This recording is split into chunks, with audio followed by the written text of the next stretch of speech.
Hello everyone, welcome to Farzan LLB. आज हम इस वीडियो में समझेंगे external aids to interpretation. Aids क्या होते हैं ये हमने पिछली वीडियोस में समझा था कि यानी कि कोर्ट जब इंटरप्रिटेशन कर रहा होता है किसी स्टैट्यूट का तो कुछ चीज़ों की वो हेल्प ले सकता है, असिस्ट कर सकता है। ये हेल्प ही एड्स कहलाती हैं। तो एड्स कै तरह की होती हैं इंटरप्रिटेशन में? एड जो होती है टू टाइप्स की होती हैं। एक होती है इंटरनल एड्स और दूसरी है एक्सटर्नल एड्स। आज हम समझने जा रहे हैं एक्सटर्नल एड्स। इससे पहले हमने वीडियो में कवर कर रहा था इंटरनल एड्स। अगर आपने वो वीडियो नहीं देखी है तो प्लीज उस वीडियो को जरूर देख लें, क्योंकि वो वीडियो देखने के बाद आपका काफी हद तक कॉन्सेप्ट क्लियर हो जाएगा। तो आइए टाइम ना वेस्ट करते हुए हम डायरेक्ट पॉइंट पे चलते हैं। तो आज हम समझने जा रहे हैं external aids to interpretations. When internal aids are not adequate, court has to take recourse to external aids. जहां पे इंटरनल एड्स काफी नहीं होते हैं और इंटरनल एड्स से इंटरप्रिटेशन नहीं हो पा रहा होता है तो कोर्ट जो है एक्सटर्नल एड्स की हेल्प ले सकता है। If the language of the statute is clear and unambiguous, there is no need to refer any external aids. जब किसी स्टैट्यूट या इनेक्टमेंट की लैंग्वेज क्लियर होगी तब कोई भी एक्सटर्नल एड्स अप्लाई नहीं करा जा सकता है। एक्सटर्नल एड्स तभी अप्लाई करा जा सकता है जब लैंग्वेज में एम्बिग्यूटी हो, एम्बिगुअस वर्ड हो, डॉटफुल वर्ड हो, यानी कि क्लियर मीनिंग ना लिखी हो लॉ में, तभी एक्सटर्नल एड्स की हेल्प लेकर इंटरप्रिटेशन करा जा सकता है। तो आज हम इस वीडियो में समझेंगे external aids to interpretation. External aids में क्या क्या है? Dictionary, text books, historical facts and surrounding circumstances, parliamentary history, social, political and economic developments and scientific inventions, doctrine of stare decisis यानी कि judicial decisions, foreign decisions, reference to the other statutes, government publications and reports and others external aids, जिसके अंदर है translation और internet website. तो external aids की हम शुरुआत करते हैं डिक्शनरी से। जब किसी इनेक्टमेंट के अंदर एम्बिग्यूटी होती है, क्लियर वर्ड नहीं होते हैं, तो कोर्ट जो है डिक्शनरी को भी रेफर कर सकता है, यानी कि डिक्शनरी का भी यूज कर सकता है इंटरप्रिटेशन करने के लिए। जब कोर्ट इंटरप्रिटेशन कर रहा होता है तो वो डिक्शनरी को भी रेफर कर सकता है, लेकिन जब वो डिक्शनरी को रेफर कर रहा होगा तो कोर्ट बहुत केयरफुल रहता है, क्योंकि कभी कभी ऐसा होता है कि डिक्शनरी में ट्रू मीनिंग नहीं निकल पाती है। डिक्शनरी में एक वर्ड्स की बहुत सारी मीनिंग दी होती है, तो उसमें कोर्ट उन्हीं वर्ड्स को लेगा जो रिलेवेंट होंगे। तो आपने डिक्शनरी में देखा होगा कि एक वर्ड की मीनिंग जो है कई सारी लिखी होती है, तो कोर्ट उसी वर्ड को लेगा जो रिलेवेंट होगी। When words are not defined in an act itself, it is permissible to look into a dictionary to find out the true meaning of an enactment. यानी कि ये परमिसिबल है, कोर्ट जो है डिक्शनरी को रेफर कर सकता है इंटरप्रिटेशन करने के लिए। कोर्ट में resolve to refer dictionaries for its meaning in common parlance. Therefore, the dictionaries are consulted by the courts. Court जब किसी कानून का एक्सप्लेनेशन कर रहा होगा तो कोर्ट जो है डिक्शनरी का सहारा ले सकता है। डिक्शनरी मीनिंग कैन नॉट और राइट प्लेन और clear meaning from the law. जब लॉ के अंदर या किसी इनेक्टमेंट के अंदर कोई प्लेन मीनिंग लिखी है, उसके अंदर कोई एम्बिग्यूटी नहीं है, कोई डॉटफुल वर्ड नहीं है, तो वहां पे डिक्शनरी को यूज नहीं करा जा सकता है। Dictionary meaning can not over right the definition meaning. जहां पे किसी वर्ड की मीनिंग ही डिफाइन कर दी गई है डिफिनेशन के अंदर, तो वहां पे सवाल ही नहीं बनता है कि डिक्शनरी की ओर देखा जाए। तो नेक्स्ट एक्सटर्नल एड्स में हम बात करते हैं टेक्स्ट बुक्स की। टेक्स्ट बुक्स क्या होती हैं? जो पढ़ी जाती हैं। It is the description of the court to accept और reject the meaning given in the text books. तो ये कोर्ट के डिस्क्रिप्शन पे डिपेंड करता है, यानी कि कोर्ट के विवेक पर डिपेंड है कि वो किसी बुक में लिखी हुई मीनिंग को रिलाइट करे, एक्सेप्ट करे या रिजेक्ट करे। ये कोर्ट के डिस्क्रिप्शन पे डिपेंड है। इससे रिलेटेड एक केस था Keshavananda Bharati versus state of Kerala. In this case, the Supreme Court referred a large number of textbooks. The majority opinion was read in view of many opinions and counter opinions expressed by the authors and jurists in the textbooks. It was not desirable to follow the opinions quoted in the textbooks. तो supreme court ने interpretation करने के लिए काफी सारी संख्या में book को रेफर करा, और इस केस में कहा गया कि जो बुक्स के अंदर ऑथर्स की एंड जूरिस्ट की जो ओपिनियन दिए होते हैं वो डिजायरेबल नहीं है, वो उपयोगी नहीं है। Text book should be written by eminent jurist and scholars. जो टेक्स्ट बुक होना चाहिए वो एमिनेंट जूरिस्ट एंड स्कॉलर्स की होना चाहिए। सर्टिफाइड बुक को ही कोर्ट रिलाइट करेगा। तो नेक्स्ट एक्सटर्नल एड्स है historical fact and surrounding circumstances. तो कोर्ट इंटरप्रिटेशन क्यों करता है? जब किसी इनेक्टमेंट के अंदर या लॉ के अंदर किसी वर्ड की मीनिंग नहीं निकल रही हो या कानून का इंटेंशन नहीं पता चल रहा हो कि कानून का इंटेंशन क्या है, तब कोर्ट उसका इंटरप्रिटेशन करता है, यानी कि एक्सप्लेनेशन करता है। तो मेन मकसद होता है कोर्ट का कानून का इंटेंशन जानना। अब कानून का इंटेंशन जानने में historical fact and surrounding circumstances बहुत ही ज्यादा इंपॉर्टेंस होते हैं। यानी कि हम कानून की हिस्ट्री देखेंगे कि कानून कब बना था, उस टाइम क्या सर्कमस्टेंसेस थी, क्या सिचुएशन थी।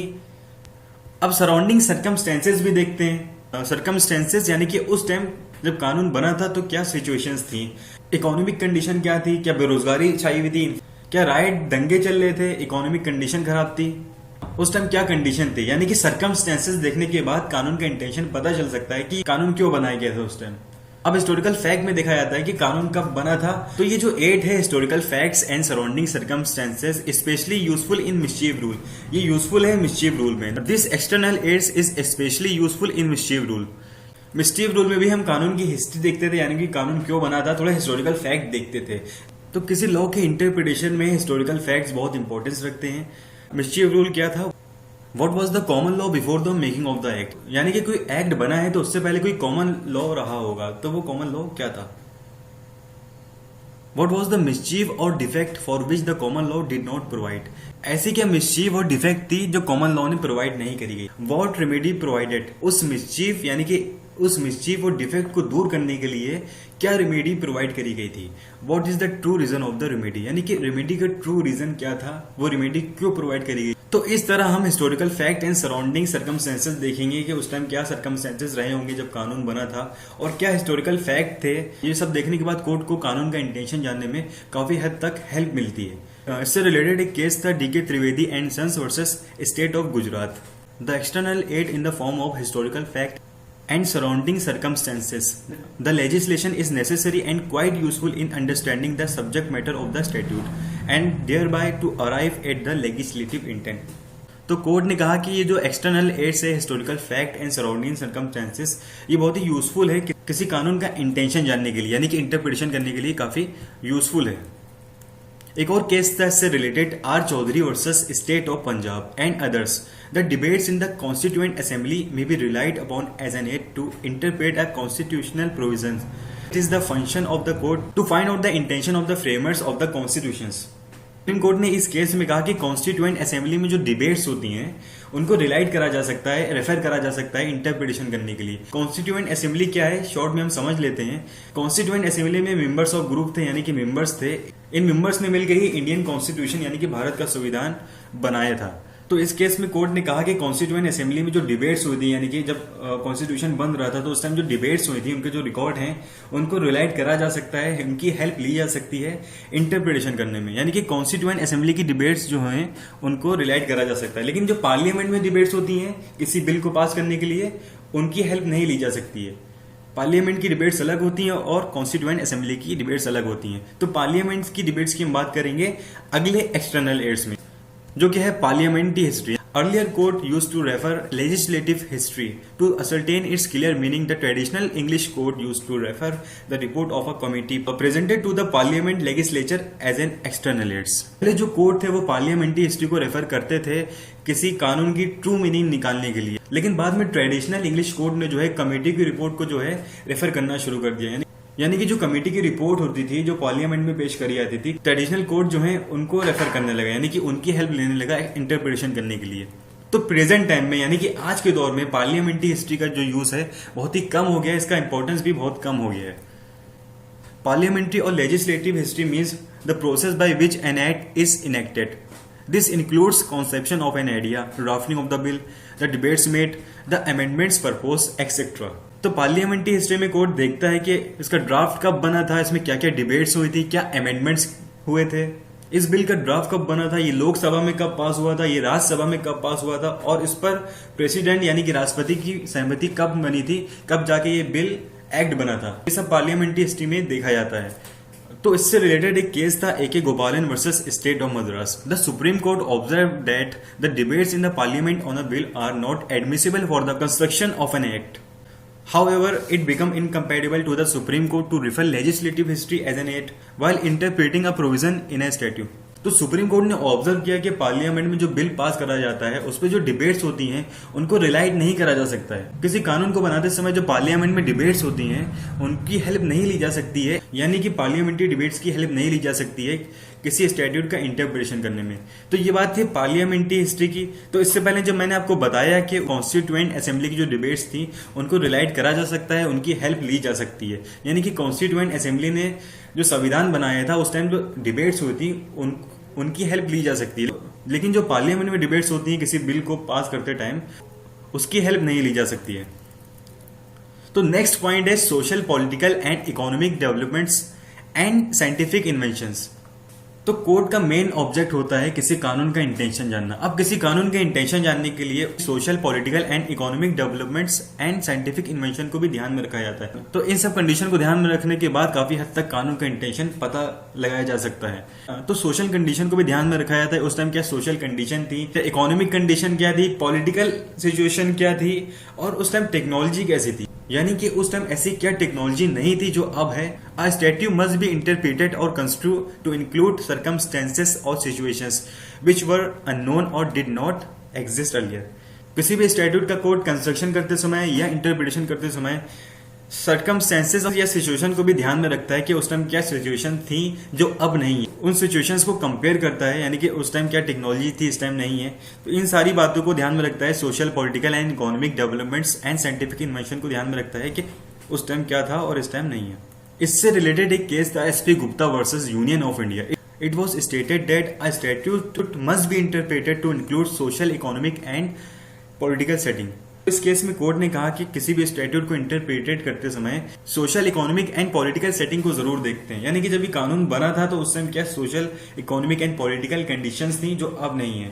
तो नेक्स्ट एक्सटर्नल एड से डॉक्ट्राइन ऑफ स्टेट डिसाइजेस, यानी कि जुडिशियल डिसीजंस। स्टेट डिसाइजेस का मतलब होता है abide by the decided cases, यानी कि डिसाइडेड केसों का पालन करना। जुडिशियल डिसीजंस यानी कि सुप्रीम कोर्ट जो जजमेंट देता है वो बाइंडिंग होता है सारे कोर्ट्स पे। जिस केस के ऊपर सुप्रीम कोर्ट कोई जजमेंट दे चुका है उससे रिलेटेड यानी कि उसी नेचर का कोई दूसरा केस आता है तो लोअर कोर्ट क्या करते हैं, तो सुप्रीम कोर्ट का जजमेंट दिखाकर कोई डिसीजन दे सकते हैं। इससे कोर्ट की टाइम की भी बचत होती है। तो कंडीशन टू अप्लाई, जो डिसीजंस रेफर आर इंडियन, जो डिसीजन होंगे यानी कि जो सुप्रीम कोर्ट ने डिसीजन दिए हैं वो इंडियन से होना चाहिए। If they are foreign it should be insure that such a foreign country follows the same judicial system as India. अगर डिसीजंस इंडियन नहीं है तो उस फॉरेन कंट्री की भी डिसीजन रिलाइट करे जा सकते हैं, एडमिसिबल हैं, जिसका जुडिशियल सिस्टम जो है इंडिया के जैसा है, इंडिया से मिलता जुलता है। इस केस से रिलेटेड एक केस था Bengal immunity company limited versus state of Bihar. Previous decisions are binding on all court in India except the Supreme Court because the Supreme Court of India is free to depart from its previous decisions for some valid reasons. तो इस case में कहा गया कि जो judicial decisions है वो सभी कोर्ट्स पर बाइंडिंग है, सभी कोर्ट्स पर बाध्यकारी है, सभी कोर्ट्स को उसको मानना पड़ेगा एक्सेप्ट सुप्रीम कोर्ट। लेकिन सुप्रीम कोर्ट डिसीजंस को मानने के लिए बाध्य नहीं है, यानी कि सुप्रीम कोर्ट अपने ही दिए हुए डिसीजंस को मानने के लिए बाध्य नहीं है कुछ वैलिड रीजन से। यानी कि कुछ वैलिड रीजन से सुप्रीम कोर्ट जो है अपने डिसीजंस को मानने के लिए बाध्य नहीं है। अब ये वैलिड रीजंस क्या है ये अलग टॉपिक है, इसके बारे में हम बाद में डिस्कस करेंगे। तो ये था डॉक्ट्राइन ऑफ स्टेट डिसाइजेस यानी कि जुडिशियल डिसीजंस, यानी कि जुडिशियल डिसीजन को भी रेफर करा जा सकता है इंटरप्रिटेशन करने के लिए एज एन एक्सटर्नल एड्स के तौर पर। तो इसकी कंडीशंस क्या थी, अगर जो डिसीजन दिए गए कोर्ट के द्वारा वो इंडियन होना चाहिए। अगर वो डिसीजन इंडियन नहीं है, वो किसी फॉरेन कंट्री के थ्रू वो डिसीजन दिए गए हैं, तो जो फॉरेन कंट्री है वहां का जुडिशियल सिस्टम है यानी कि वहां का जो जुरिस्प्रूडेंस है वो इंडिया के जैसा होना चाहिए, इंडिया के एनालॉगस होना चाहिए। तो अब हम बात करते हैं नेक्स्ट एक्सटर्नल एड जो कि है foreign decisions. Most of the Indian statutes is model on the previous English statutes, therefore the Indian legal system is the replica of the English jurisprudence. यानी कि भारत के ज्यादातर जो कानून है वो इंग्लिश स्टैट्यूट से लिए गए यानी कि फॉरेन कंट्रीज से लिए गए। यानी कि जो इंडियन लीगल सिस्टम यानी कि भारत की कानून व्यवस्था का जो मॉडल है वो इंग्लिश जुरिस्प्रूडेंस के मॉडल पर है। यहां तक कि भारत का संविधान यानी कि कॉन्स्टिट्यूशन ऑफ इंडिया भी कई कंट्रीज से लिया गया है। फॉरेन डिसीजन को भी कोर्ट रेफर कर सकता है एज एन एक्सटर्नल एड्स के तौर पे, यानी कि जब कोर्ट इंटरप्रिटेशन कर रहा होगा तो फॉरेन डिसीजन को भी ध्यान में रख सकता है, उसकी भी हेल्प ले सकता है। जिस फॉरेन कंट्रीज की हेल्प ले रहा है वहां का लीगल सिस्टम यानी कि वहां का जुडिशियल सिस्टम जो है इंडिया के जैसा होना चाहिए, इंडिया के एनालॉगस होना चाहिए। तो फॉरेन डिसीजंस एडमिसिबल हैं यानी कि मान्य है इंटरप्रिटेशन करने के लिए। Prime importance is always to be given to the decisions of India, यानी कि जो प्राथमिकता है वो इंडियन डिसीजन को दी जाएगी। यानी कि कोई जुडिशियल डिसीजन है जो इंडिया में भी है और इंडिया के बाहर भी किसी फॉरेन कंट्री में भी है तो प्राथमिकता किसको दी जाएगी, यानी कि प्राइम इंपॉर्टेंस किसको दी जाएगी, वो दी जाएगी इंडिया के डिसीजंस को। तो एक केस था MC Mehta versus union of India. The supreme court is not bound by decisions of foreign court. Supreme court है वो बाध्य नहीं है, बाउंड नहीं है फॉरेन कोर्ट्स के डिसीजंस को मानने के लिए। तो हम बात करते हैं नेक्स्ट एक्सटर्नल एड्स की, जो कि है reference to the other statutes. इस एक्सटर्नल एड्स के अंदर भी कई पॉइंट है, जिसमें है pari materia, reference to repealed act, earlier act explained by the letter act. तो सबसे पहले हम बात करते हैं reference to the other statutes में पारा मेटेरिया की, यानी कि एनालॉगस। पारा मेटेरिया का मतलब होता है एनालॉगस, यानी कि एक समान, एक जैसा। Statutes dealing with the same subject matter और forming part of the same system are known as statutes in pari materia analogous. They shall be taken and construe together. अगर किसी एक्ट या कानून का इंटरप्रिटेशन करा जा रहा है, उसमें कोई एम्बिगुअस वर्ड है, तो उसका इंटरप्रिटेशन करने के लिए, यानी कि किसी एक्ट का इंटरप्रिटेशन करने के लिए उससे मिलते जुलते यानी कि एनालॉगस एक्ट से रेफर करा जा सकता है। यानी कि कोर्ट किसी लॉ का इंटरप्रिटेशन कर रहा होगा और उसका इंटरप्रिटेशन करने के लिए उससे मिलते जुलते या उसके जैसे कि दूसरे एक्ट्स जो होंगे, जो लॉ होंगे, उनकी हेल्प ले सकता है। उससे एनालॉगस स्टैट्यूट्स की हेल्प ले सकता है इंटरप्रिटेशन करने के लिए। तो रेफरेंस टू अदर स्टैट्यूट्स के अंदर नेक्स्ट पॉइंट है reference to repealed acts. For example हम समझते हैं जो कंपनी एक्ट 1956 था, उसके बाद एक नया एक्ट बना था, वो था न्यू कंपनी एक्ट 2013। तो एग्जाम्पल के लिए मैं बता रहा हूं, तो मान ली कि अगर इस कंपनी एक्ट में, यानी कि जो नया एक्ट बना है 2013 का, इस एक्ट के कुछ प्रोविजंस में डॉटफुल वर्ड आ जाते हैं, एम्बिग्यूटी आ जाती है, तो इसका इंटरप्रिटेशन करने के लिए कोर्ट जो है पुराने वाले एक्ट को, यानी कि रिपील्ड एक्ट को भी हेल्प में ले सकता है। यानी कि किसी एक्ट का इंटरप्रिटेशन करने के लिए कोर्ट जो है किसी पुराने एक्ट या रिपील्ड एक्ट को भी यूज में ले सकता है, उसको एज एन एक्सटर्नल एड्स के तौर पर यूज कर सकता है। तो reference to the other statutes में तीसरा पॉइंट है earlier act explain by the letter act. यानी कि कोई पुराना एक्ट था, उसको एक्सप्लेन करके कोई नया एक्ट बनाया गया है। अब उस नए एक्ट के कुछ प्रोविजंस में कुछ डॉटफुल वर्ड आते हैं, एम्बिग्यूटी आती है, तो उस एम्बिग्यूटी को दूर करने के लिए, यानी कि उस अस्पष्टता को दूर करने के लिए कोर्ट जो है अर्लियर एक्ट को भी रेफर कर सकता है। जैसे कि नाम से ही पता चलता है, earlier act explain by the letter act, यानी कि कोई नया एक्ट बना है, उस नए एक्ट में कोई एम्बिग्यूटी आ रही है, कोई अस्पष्टता आ रही है, तो उस एम्बिग्यूटी को दूर करने के लिए कोर्ट जो है अर्लियर एक्ट, यानी कि पहले वाले एक्ट को भी रेफर कर सकता है इंटरप्रिटेशन करने के लिए। ये सब reference to the other statutes के अंदर है, यानी कि pari materia, reference to the repealed act, earlier act explain by the letter act. तो चलते हैं नेक्स्ट पॉइंट पे, जो कि है गवर्नमेंट पब्लिकेशन एंड रिपोर्ट। तो गवर्नमेंट पब्लिकेशन एंड रिपोर्ट को भी कोर्ट जो है इंटरप्रिटेशन करते टाइम जो है रेफर कर सकता है, उनकी हेल्प ले सकता है। गवर्नमेंट्स की भी बहुत सारी पब्लिकेशंस होती हैं, कमीशंस होते हैं, एजेंसीज होती हैं, तो उनकी जो रिपोर्ट होती है उनको भी रेफर कर सकता है कोर्ट इंटरप्रिटेशन करते समय। तो लास्ट पॉइंट है अदर एक्सटर्नल एड्स। तो जो मैंने आपको बताया उसके अलावा कुछ अदर एक्सटर्नल एड्स हैं, जिसके अंदर ट्रांसलेशंस भी आती हैं। यानी कि कोई कानून ऐसा है जो लैटिन टर्म में है, तो उसकी ट्रांसलेशन कराई जाएगी, या कोई भी लैंग्वेज में है तो उसकी ट्रांसलेशन कराने पर भी कुछ रियल मीनिंग मिल सकती है कानून की, यानी कि इंटरप्रिटेशन करा जा सकता है। तो नेक्स्ट है इंटरनल वेबसाइट। इंटरनल वेबसाइट को भी कोर्ट जो है रेफर कर सकता है इंटरप्रिटेशन करते टाइम, लेकिन इंटरनेट वेबसाइट भी जो है सर्टिफाइड होना चाहिए, मान्यता प्राप्त होनी चाहिए। तो ये थे एक्सटर्नल एड्स टू इंटरप्रिटेशंस। अगर आपको ये वीडियो अच्छी लगी है तो प्लीज वीडियो को लाइक कर दें और चैनल को सब्सक्राइब कर दें, और साथ ही साथ बेल आइकन को भी जरूर दबा दें, क्योंकि जब भी मैं वीडियो डालूंगा उसका नोटिफिकेशन आपको मिल जाएगा।